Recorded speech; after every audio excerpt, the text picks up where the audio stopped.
This is Maga, exercise 11.10ல first ஒன்ல first சம்மில் ஃபர்ஸ்ட் ஒன் 1/4 மைனஸ் எக்ஸ் ஸ்கொயரை தொகையிடுக. ஸோ இன்டகிரேஷன் போட்டுடலாம். இதை ஃபஸ்ட்டு நம்ம எப்படி பிரித்து எழுத பாருங்கள். இங்கே ஸ்கொயர் இருந்துச்சுனாவே இதே ஸ்கொயர் வடிவத்தில் எழுதணும். இன்டகிரேஷன் 1 என்ன square 2 square 4 minus X square into dx. First step. Second step ஒரு 2 மார்க் கொஸ்டினில் தான் கேட்பாங்க. இப்போது இதுக்குண்டான ஃபார்முலா ஃபஸ்ட்டு ஏ ஸ்கொயர்னு வந்துச்சுன்னா ஏ அப்படிங்கிறது ஏதாவது ஒரு எக்ஸை தாண்டி எக்ஸ் இல்லாமல் ஏதோ ஒரு உறுப்பாக வருது இல்லை ஒரு நம்பராக வருது அப்படின்னா formula integration 1/a square minus X square into DX உடைய formula 1/2a into log of ஏன்னு வரும்போது a plus X by a minus X வரணும். ஓகேம்மா ப்ளஸ் சி. ஸோ அந்த வடிவத்தில் அப்படியே எழுதிக்கலாம்.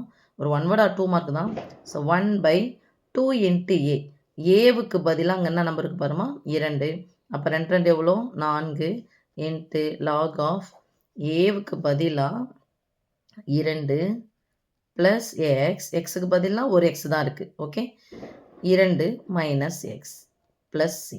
ரைட். ஸோ செகண்ட் ஒன் இதையும் அதே மாதிரி எழுதிக்கலாம். இன்டகிரேஷன் பண்ண சொல்லிட்டாங்க. Integration 1/25 minus 4 into X square into dx. இதை பாருங்கம்மா இன்டகிரேஷன் 1/25 என்ன ஸ்கொயர் எழுதலாம். எப்போ ஒரு ஸ்கொயர் இருக்கும் அதே மாதிரி இதையும் ஸ்கொயர் நம்பரில் ஸ்கொயர் வடிவத்தில் எழுதணும். ஸோ 25 எழுதலாம் 5 ஸ்கொயர் மைனஸ் இதையும் ஒரு ஸ்கொயர் வடிவத்தில் எழுத போகிறோம். இது 4 நம்பரையும் ஸ்கொயர் வடிவத்தில் எழுதலாம். So 2x the whole square okay into dx. இப்போ என்ன நமக்கு ஃபார்முலா இங்கே ஒரு எக்ஸ் ஸ்கொயருக்கு தான் தெரியும். ஒரு நம்பர் வந்திருக்கு, ஒரு எக்ஸ் ஸ்கொயர் மட்டும்தான் இருக்குது. ஆனால் இங்கே என்ன இருக்குன்னு பாருங்கள் 2x த ஹோல் ஸ்கொயர்னு இருக்குது. அப்போ என்ன பண்ணணும் இங்கே 2 இன்ட்டு ஏன்னு சொன்னோம் இல்லையா. ஒருவேளை எக்ஸினோடைய கெழு எக்ஸ் ஸ்கொயரின் கெழு இல்லைனா எக்ஸின் கெழுவானது 1 இல்லாமல் வேறு நம்பராக இருந்துச்சு அப்படின்னு சொன்னால் அந்த நம்பரையும் பெருக்கிக்கணும். ரைட். போட்டுக்கோங்க. ஈக்குவல் டு இன்டகிரேஷன் ஃபார்முலா கடிதத்தில் அப்படியே போகலாம். 1/2a 1/2 இன்ட்டு ஏவினுடைய மதிப்பு 5 இன்ட்டு ஒரு எக்ஸ் இருந்தால் இன்ட்டு 1ன்னு அர்த்தம். ஒரு எக்ஸ் ஸ்கொயர் இருந்தால் இன்ட்டு 1 இல்லை 2x ஸ்கொயர் 2x தான் ஹோல் ஸ்கொயர் இருந்துச்சுன்னா இன்ட்டு 2 இன்ட்டு லாக் ஆஃப் ஏ முன்னாடி வருது ஒரு நம்பர் முன்னாடி வருது அப்படின்னு சொன்னால் a ப்ளஸ் எக்ஸ் பை அப்போ என்ன எக்ஸ் பை 5 ப்ளஸ் என்ன இருக்குங்க பாருங்கள் 2x by 5 minus 2x plus C. இதை பெருக்கி போட்டுக்கலாம். 2 10 5 20 20 into log of mod 5 plus 2x by 5 minus 2x plus C. Okay சாமி. அடுத்தது இதை இன்டகிரேட் பண்ண சொல்லிட்டாங்க. தேர்ட் சம் இது.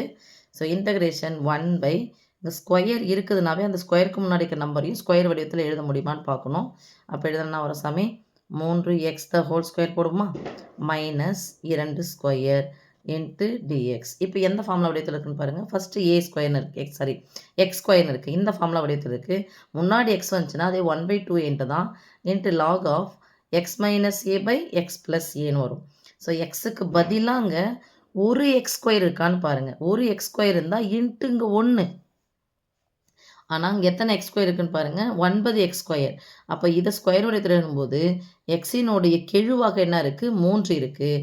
அப்போ என்ன பண்ண போகிறோம்ப்பா 1/2 இன்ட்டு ஏ 2 இன்ட்டு ஏவுக்கு பதிலாக 2 எக்ஸினுடைய கெழு 3 இன்ட்டு லாக் எக்ஸ் முன்னாடி வரதுனால எக்ஸ் மைனஸ் ஏ எக்ஸுக்கு பதிலாக என்ன இருக்குங்க 3x மைனஸ் ஏவுக்கு பதிலாக 2 by 3 into X plus 2 plus C.